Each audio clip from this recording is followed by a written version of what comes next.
panel discussion with four New Orleans' most influential drummers, John Boudreaux, Smokey Johnson, and Zigaboo Modeliste. Please welcome the history and impact of New Orleans beat from Congo Square to hip-hop samples, the New Orleans Drum Summit.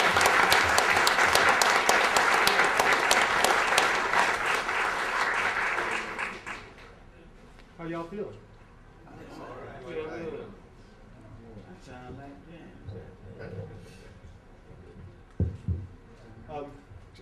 Testing. 1, 2, we out there? Good. 1, 2. It works. 3, 4. Testing. Test. All right. The volume. Might as well just start with a question. There is a drum tradition in New Orleans. What is it?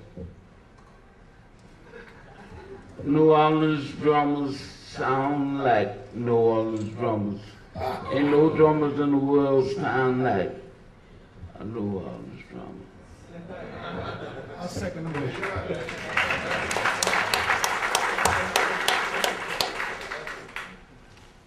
Zig, do you want to comment on that? New Orleans drummers sound like New Orleans drummers.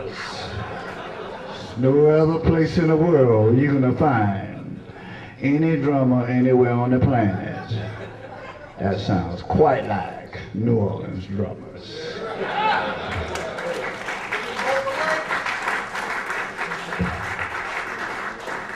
Now, why is that? I don't know if I'm qualified to answer that, but most of the drummers in New Orleans is very articulate with a lot of different parts of the drum set, and it's got a lot to do with the foot pedal, the bass drum. I think that's where it kind of starts at, and then it goes up from there. But I think traditionally, bass drum and snare drum, the combination of the two, the way they coordinate with one another, with the drummers down here is quite different. You know, they use a lot of syncopation and a lot of different variations of playing, and you know, most of the drummers that I ever heard from New Orleans, especially these two gentlemen up here with me, John Boudreaux, James Black, and Eugene, what's Eugene's last name? Jones. Eugene Jones. This is a host of drummers that, you know, came here, and it's a lot of them I don't know, because they was way before my time, but all of the drummers that I do know, they all had that same common denominator, the bass drum and the snare drum, and how it relates to the music that we play down here. Actually, New Orleans drummers, as I know them, I'm a little older than this young man here, but I've been knowing him for quite a while. A New Orleans drummer could take a snare drum and a bass drum, just like he said, and play a whole gig and never have to hit a cymbal. Perfect example right there. We started playing on the snare drum. Say for instance, let's go back a little further. Louis Barberin, one of the greatest New Orleans drummers that ever picked up a set of sticks. His brother was a great drummer. Louis Barberin was a technician. Paul Barberin was a hell of a drummer who played a whole nother kind of feel, especially on our chorus. On our chorus, he would kill a band. He would knock you off the bandstand if you didn't watch yourself. But the snare drum and the bass drum is where the groove come from. You can play a 2-beat, 4-beat, whatever. But when I started playing, cats in New York, talk about the New York drummers, they didn't play with no bottom. They played all on the top. Cymbals, snare drum, never played the foot. Then all of a sudden they started coming to New Orleans. Here in New Orleans drummers play the foot thing, and they were in New York playing fours on jazz, straight ahead things. Am I right, wrong, and different?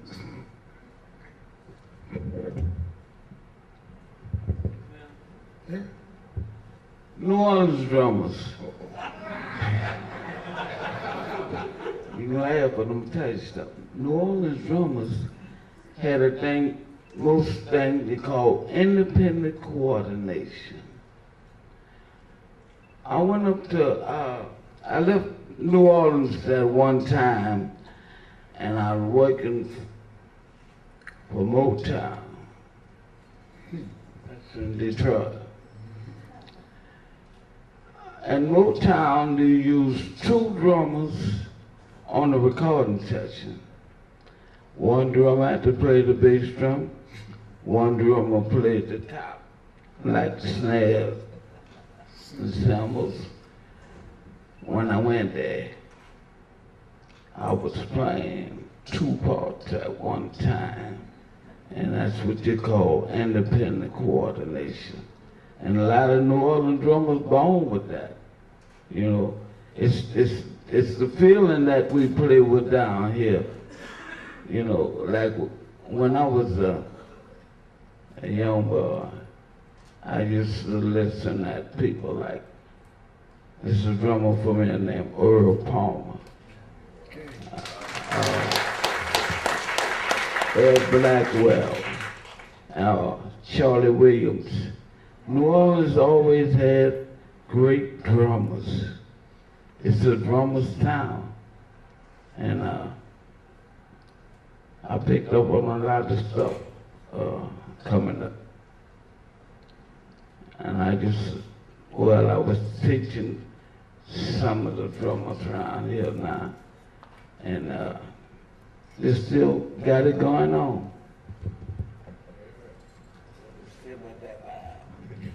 You're right. The thing about the New Orleans thing, and I'll go a little further on what he said about Detroit. When he went up to Detroit, he went up there with a bunch of musicians from here. Walt Alcacer was with him, and they went up to do a recording session. It was Earl King. Earl King had written all these tunes, and he goes up to Motown, and he brings all the musicians with him. Smokey, my brother was with him, George, Eddie Williams, right? Leo Nocentelli. Who else?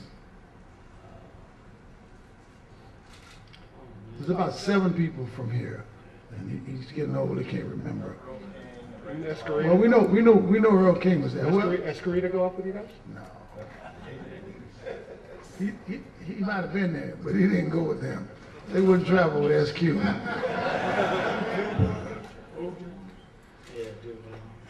Joe Jones went to? Yeah, Joe Jones up to. But they went in, yeah, John Brudius, okay. Yeah, I mentioned Wardell. How many times you want to mention? Wardell Alcacer, Wardell Alcacer, Wardell Alcacer. All right? I love some Wardell Alcacer. The problem with Wardell is he never got his just due because he happens to be from New Orleans, but you can't find anybody who can arrange as good as Wardell. But when they went up and they started playing, and he was in the studio playing, they went and got everybody out the office from Barry Gordy on down and said, come listen at this drummer. Because Smokey was playing everything. He was playing the top of the drums, the bottom of the drums, the foot pedal, everything at one time, and they'd never heard anybody. So they got slick. Every time Smokey would go in the studio to sit down to play anything, they'd turn the machines on so they could listen at it and let their drummers listen at it, and they said, okay, we got it. And so they had all the drummers come in to listen at what Smokey played. And they listened, and they listened, and they listened, and they still couldn't play it. Because you got to be born with it. Either you got it or you ain't got it. They don't got it, all right? They still don't got it. So Smokey got an offer to be the main drummer. And he hung for a little while. Matter of fact, Diana Ross gave him a gig, paying him serious money, you know, and he stayed a while, and he started missing the red beans and rice and the hog-head cheese and the smoked sausages, and he brought his butt back home, you know. But that didn't stop him from making any money because he was in the studio consistently. Matter of fact, he owes me something. You want me to tell him about it? In 1961, I'm gonna tell him, we're gonna document it today.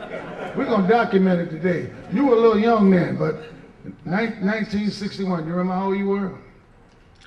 You? No. Well, anyway, because we're a little older. Smokey and I are a little older than Zig. But at that time, I was playing with Dave Bartholomew's big band, little band, in the studio recording with him, and I got a chance to do a lot of Fats Domino sessions. When I made a Fats Domino session, I figured like I died of going to heaven 3 times because Fats was that big. But I'm doing the gigs with Dave, doing the gigs in the studio. We're in the studio 3-4 times a week, you know, and it wasn't a whole bunch of money, but it was more money than going out there working for the man, okay? So I got a letter from Uncle Sam. Greetings. I got drafted just before the Vietnam thing, okay? So I called Mr. Johnson and said, "No, man, I got drafted." You know what he told me? Good.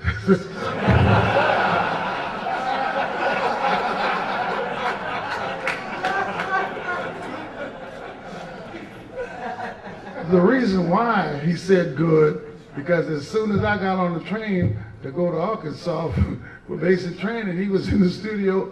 All the gigs that I was doing, he started doing. But he actually told me, "Good." I've never heard anybody wish you like, "Yeah, good, I'm glad you're gone." Just like that, you know. But Smokey, like, said a whole nother thing as far as playing, and because he could play like any kind of music. He could play R&B, he could play funk. If they had a hillbilly band, he could play with them, and he could play straight ahead, he could swing. So Smokey still owes me some money. Get my money before he dies. Remember, interest too. And then here he comes. We were working on Bourbon Street. I was working with Frogman Henry, playing R&B. See, I haven't been playing traditional jazz all my life, because everybody in this city, drummers and musicians, went through a phase. I started out playing R&B, 1954, with some unknown cats like Art Neville, Charles Neville, James Booker, and the other 4 you don't even know. But that was the first band I played in. I was at St. Aug, a couple of the other cats was from St. Aug, Art was at Clark, right? I got it right, Clark or Booker Washington? Art Neville. Booker T. And Charles was at St. Aug, but we used to go every day and practice on Iberville Street at J.C. Good's house. He was one of the people in the band. And it was really funny because nobody in the band knew what the hell they were doing.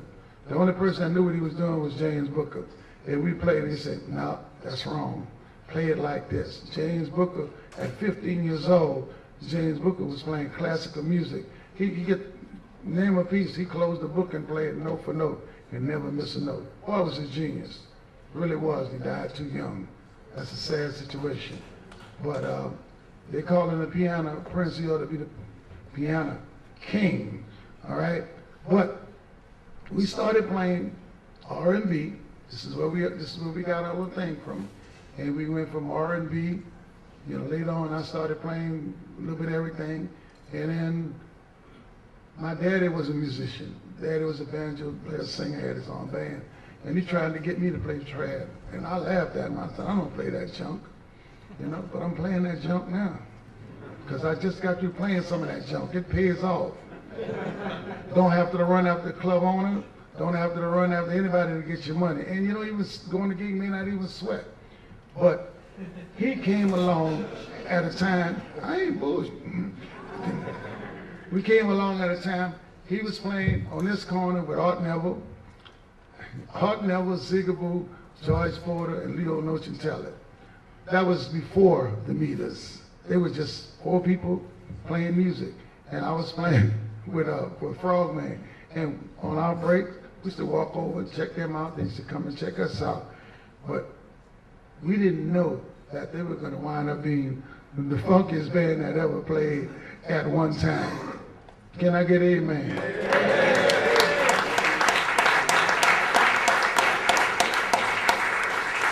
And through the years, they've gone separate ways, but by fate, they've gotten back together at different times. And when they get back together, it's just like they never stop playing together. So Zigaboo was playing like stuff nobody had ever done before. We used to go over and watch and say, what is he doing? But it was all right. You know, nobody was playing like him. He set the standard. Matter of fact, he would set the standard so much, he started getting calls from everybody to come and work with him. But they hung together. And that's when they started making some money. You know, they left, what was the name of that place? The Ivanhoe. We were playing at the 544, he was at the Ivanhoe. But different kind of person, different kind of person. Like, stand out. Anything they do is more better than anybody else. That's for real. Yeah. Well said. Since we wanted to ask you, like, how did you get that style when you were putting that stuff together with the meters and stuff? Most of the stuff that I did was, a lot of it was kind of contrived, but a lot of the stuff that I actually, my style, I used to listen to Smokey all the time. He wouldn't tell me what he was doing. I just had to go on the gig and watch him. And It's called stealing. but he was, he was such an incredible drummer. Nobody could go to his gig and just play what he played. Now, my thing was, I got like maybe a fifth or a tenth what he was playing. And I tried to do as much as I could to get as close to what he was doing as I could.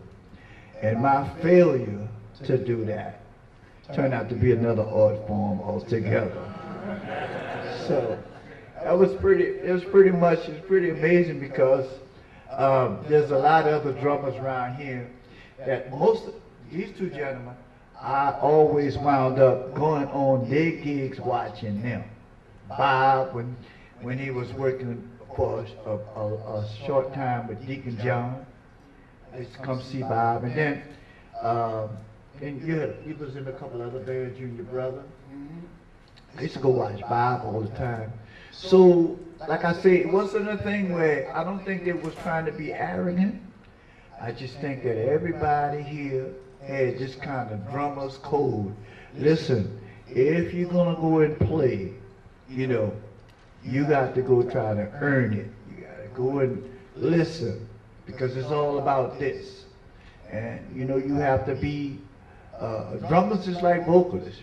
You have to learn how to interpret different styles and different beats. If you could sing it, you could play it. That's what I always thought.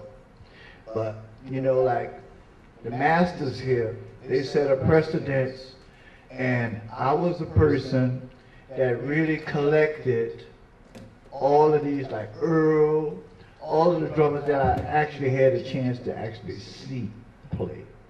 There's a lot of drummers I know of, that are great drummers here, to new, all these fine drummers that I didn't get a chance to see because I came so late in the game.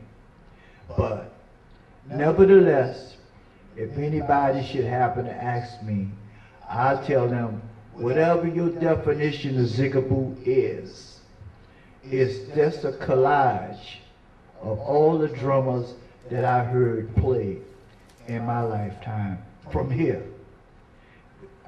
All the other drummers, I know nothing about them. You heard them on the record. Now, it's getting to the age now where you can see them on videos, you can see them on the internet, you can see different drummers. People I heard about all my life but never seen. But the drummers, I was definitely a homegrown product, And I was definitely trying my best to emulate the heroes that I thought was the best drummers in the world. And I'm just happy that I was able to pull that off. It's just kind of like fell into place. I got a chance to play with some other musicians. And we call ourselves the Meters after a while. But they did me another big favor because Leo Nocentelli was one of the premier writers of the group. And he always had this real, he's real aggressive with songwriting and stuff like that. But they never really asked me to play one drum part. They said, Zig, you know, here's the song, you make up your own drum part. You do what you want to do. And they just kind of trusted that whatever I was playing was what they wanted to stick with. Nobody never told me, hey look, don't do it this way, do it this way. Or don't do that, do this. I never had that kind of interference, so they let me flow and do what I did the best. And it turned out really well, so it worked out pretty good for the whole group. And I owe it all to the masters, the people that I actually listened to and acquired a great deal of substance as a drummer. Thank you very much.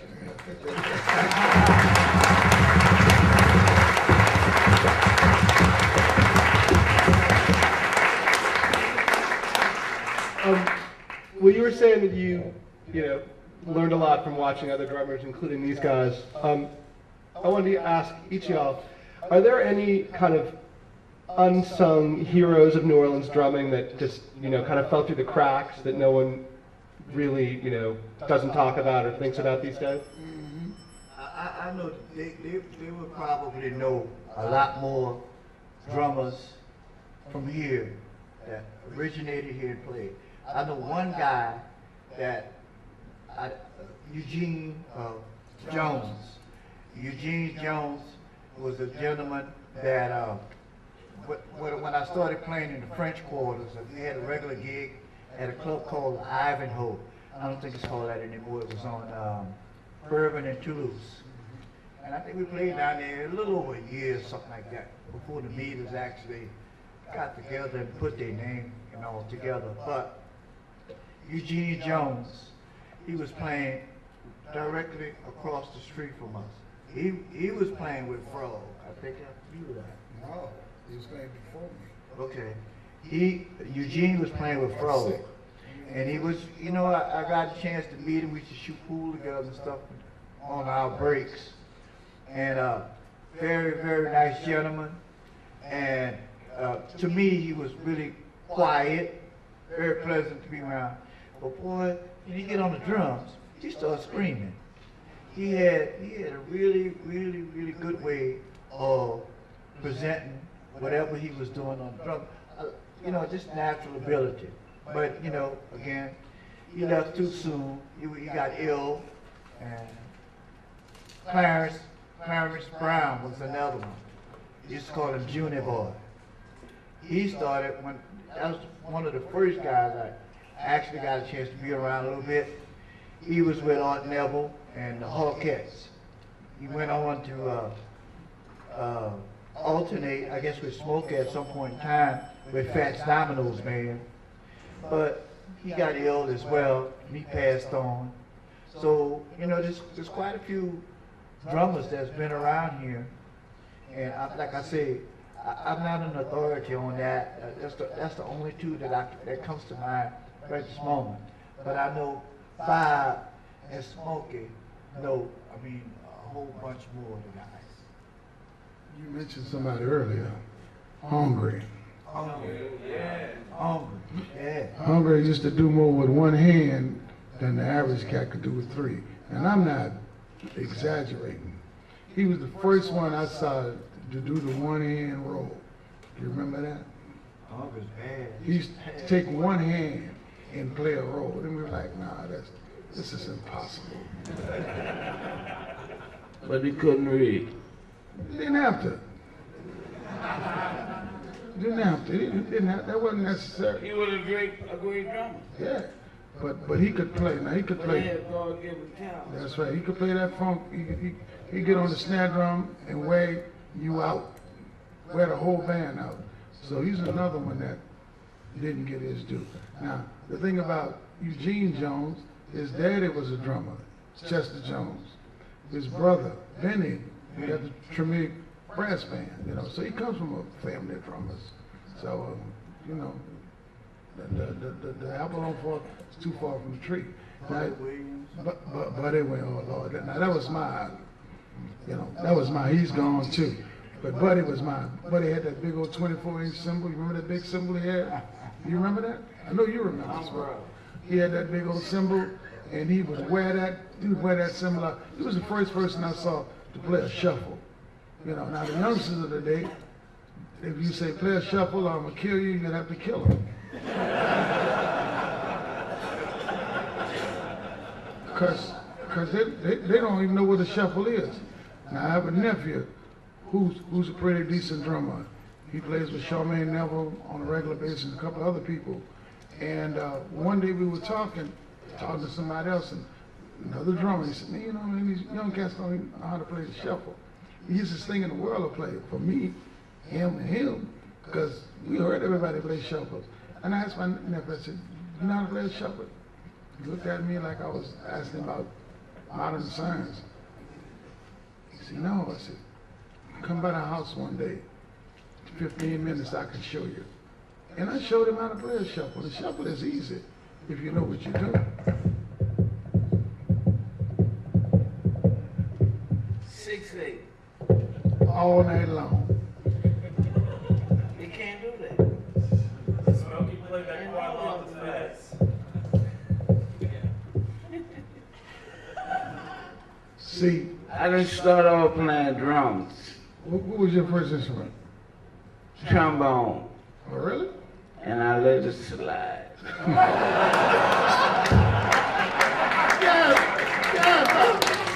me some help on that. Give me some help. That was my instrument, you know. They put that on me. You play the trombone, son. But who do you give credit for you being such a good musician? Yvonne Bush, And she's still with us. a woman taught me how to play. And she's still with us. Well, let's go down the line. Who else did she teach? James Black? Nat Parlett was a great saxophone player. James Black was a great drummer.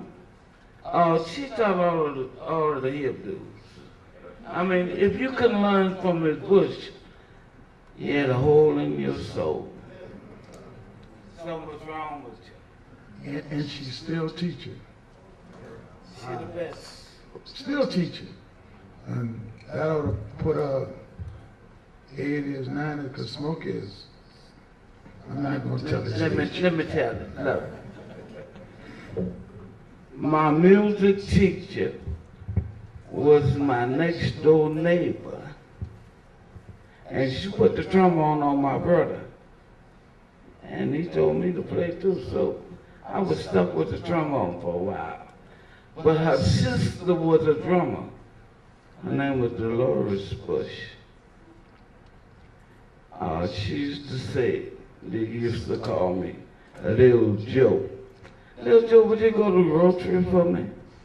I said, you gonna let me play your drums? And that's where I got on the drums. I started playing the drums. When I went to high school, I used to play the trombone and the concert band. Whole notes. There was nothing to play. But the drummers was back there playing all them Radamacules and Paldills and all that. And that's when I got hooked on the drum. She showed me how to play. She showed me how to play the snare drum. When I graduated from Clark, I started playing professionally. And I learned a whole lot of things that they don't teach you in school, how to play the instrument. I was playing with a jazz band, Red Tyler. Remember Red? Oh, yeah. That was one of the better straight-ahead bands in the city. I played with them for about 4 or 5 years, and after that I joined Dave Bartholomew's big band. I was 18 years old when I did the first album with Dave. You was lying. You was older than that. I was 18 years old. Because you're older than me, and I was 20. I I'm was 71. 24 when I got drafted. I'm 71 years old. You're older than me. I know how old I He's was. been lying about his age. He's been lying about his age for the last 10 years. After Dave Bartholomew, I played with Dave Bartholomew for years, for about 5 years. You sure did. Because Earl Palmer was the drummer, but he left town. And I had that thing about when one drummer leaves town, I move in.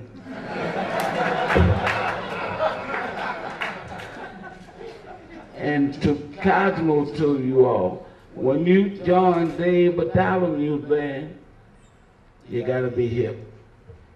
You gotta know how to read those charts.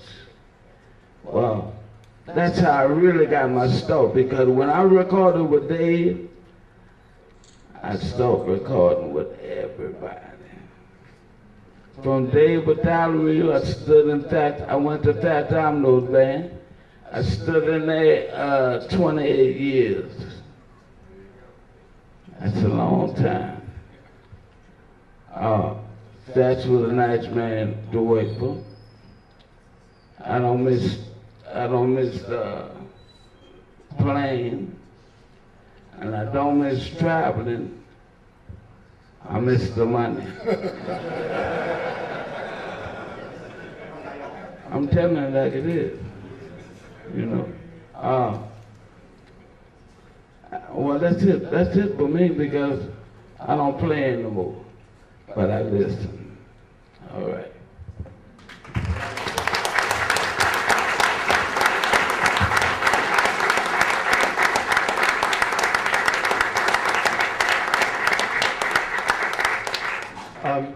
I think we got maybe 1 or 2 minutes to take questions from the audience for any of these 3 guys. Right there.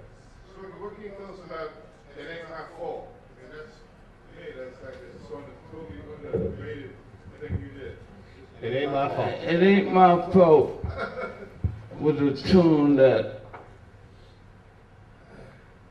when I was in high school, I wrote a drum cadence, and the drum cadence was called Ratty Number 9.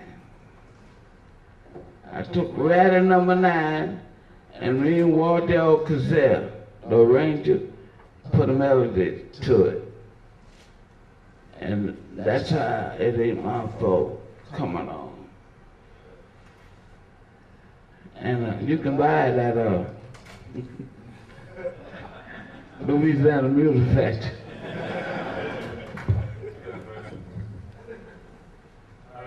We got the French man and Mr. Johnson here. We got to settle this controversy over Trick Bag. Because I hear both of you are drummer on Trick Bag, and I want to know what this definition is. Who's the drummer on Trick Bag? Leave them tell you. I got credit for a lot of things he did, because when I left, he slipped in the back door, see? He was glad I left. I was in the service when Trick Bag came out, and Smokey did Trick Bag. That's the real thing. Now, all the things before that, Mama and Your Papa, stuff like that, I played that. It's Earl King. I didn't mention that. Listen, we know who it is. That's Smokey. Beating on the side of the drums and, you know, just tearing the drums up, all that stuff. You know, that's that tribal stuff. Right? That's Big Chief was Professor Longhair's tune, and it took us 2 days to record that. We did it at Cosmo. On that session, I bust up my hand. But I kept on playing.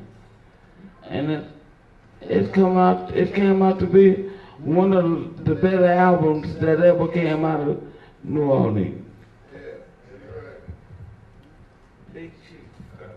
Smokey sort of alluded to his past earlier, but all three of you, how did you end up getting into drummers? How'd you end up? Getting to be a drummer? Yeah, Bob was saying, how'd you end up being a drummer? After Miss Bush sister drums, my grandfather rented me a drum by the month, a snare drum from Woodline's Music. I was going to Joseph A. Craig Grammar School. And from then on, my grandfather bought me a set of drums. And I went to kicking.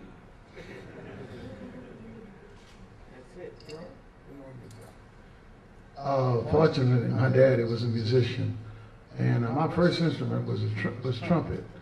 Now, I don't know what the thing with the trumpet and the drums. James Black was a trumpet player. Who else? A couple more was trumpet players, and they switched over to drums. I started playing trumpet, and I was at St. Aug. I really didn't want to play trumpet. I told my dad, I used to go on the gigs with my dad when I was a youngster. You know, and back in them days, you could go to the halls where the band was playing, and you know, you could even go into some joints and nobody would bother you. And on the break, everybody always thought they could play drums. So Louis Barberin was the drummer, and I would just sit down and mess with the drums. So when I got ready to play, I told my dad, I said, I want to play drums. And he said, nah, you don't want to play drums. Being a musician, you should know. Said, you'll be the first one on the gig and the last one to leave. So he bought me a trumpet from Woodline. And I played the trumpet a while, and I was like, you know, this ain't what I want to do, you know. So I went back to Daddy. He spent a lot of money for that trumpet too. Bought me a King from Woodlines, like $300 in the 50s. That was a lot of money. And I went back and said, look, man, I really want to play drums with the Daddy. So he got Louis Barberin.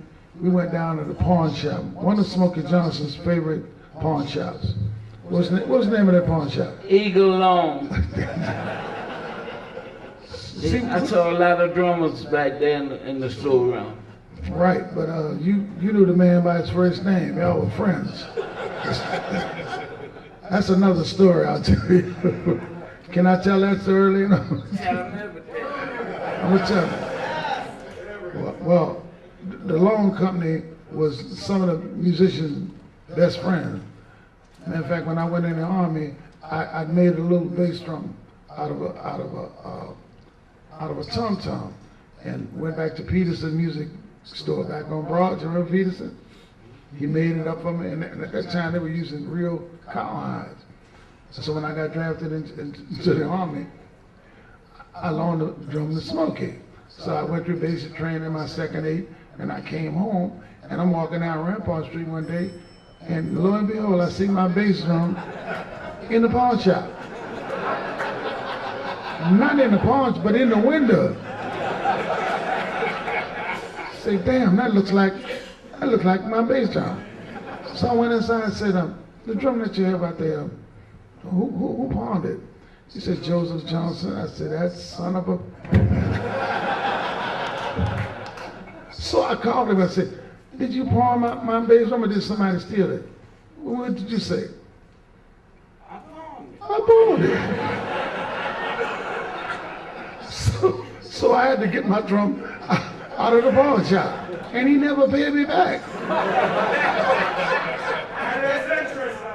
They got the what interest? Yeah, it's about $100,000 now. But you see, you got to remember, drummers in this town, probably like everywhere, we all get along. Some of my best friends are drummers. But I'm stuck with his butt for life, because he lives on. Wait a minute, Bob. Tell him this. When I come off the road with Patch, I go down on Bourbon Street to hear Bob play. He tells me to come up and play a tune. I go on the bandstand and play, he don't come back at all.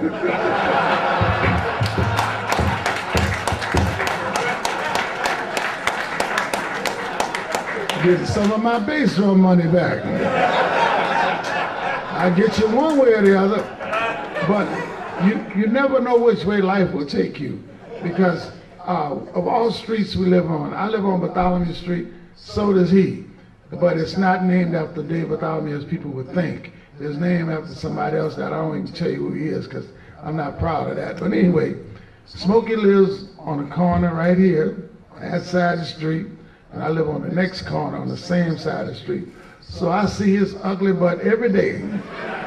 Whether I want to or not, he's coming out with the scooter, you know. And then on the back of my house, just like on his, he has a ramp to go up with his, he has a motorized thing. Good thing he didn't drive it down there because he's dangerous. He does wheelies on his, with his chair, with his motorized chair. And so he came to my house, because I moved in before he did. He said, well, how do you get this on the back of your house? You don't need this. I said, well, they're preparing for later on when I can't walk. Yeah. But I see him every day. We hang out, and it's all good. You know. But anyway, the drums came up because that's what I always wanted to play. I always used to mess around with it, to answer your question. Make a long story short. But I will never get my money back. Unless I hold him up today, because I know he has some money. I'm a handicapped man. That works for him. That works for him. He rides up and down the, I'm gonna tell him. He rides up and down the street telling people, I'm capped, can you help me? Y'all. Go ahead.